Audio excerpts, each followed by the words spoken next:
too, but find a way to add value to people that you want to work with. And, my thing has always just been just to go and do it.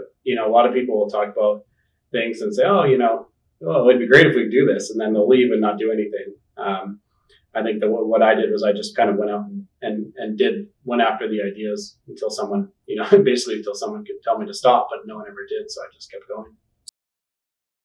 But, the two favorites that I have are silver and copper. And the reason for that is that, I think, with this insane amount of money printing that we're seeing around the world, they're certain to fare very well. But really the theme of electrification and investment in infrastructure that we're seeing, even certainly electrical cars, electric vehicles, but also just the move to kind of to renew the whole entire electric grid is so bullish on commodities that rose alongside gold originally, and gold has pulled back, and then silver has surpassed it. Now, I think that move where silver is going to surpass gold and break out to all-time highs is coming very soon.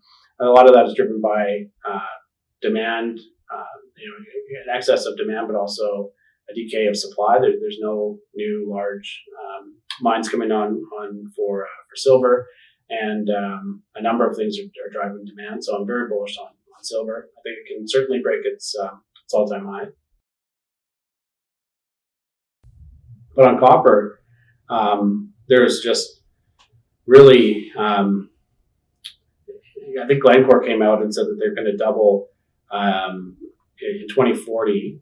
The world's copper supply needs to double. Now, in order to do that, that's an incredible amount of new mines. It's hundreds of billions of dollars of capital investment into existing mines and new mines and finding copper. But the problem is that there's no new copper mines being built, and there's practically none of any meaningful scale being moved into kind of late stage development or pre-production. So the world needs it desperately needs more copper in order to do the things that Joe Biden's talking about, that Trudeau's talking about, that the governments are talking about, which is we need to create a grid that can support electric vehicles, solar, alternative energy. If we're going to get off oil, we need to double the amount of copper that's going into the world.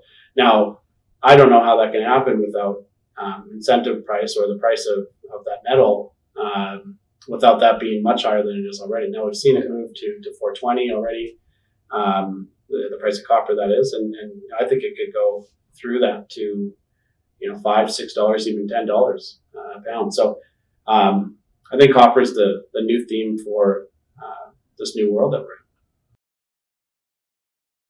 If you were to give one piece of advice about becoming successful, what would it be? Well, maybe we'll close it on the same theme as being uncomfortable, being comfortable, being uncomfortable. Mm-hmm.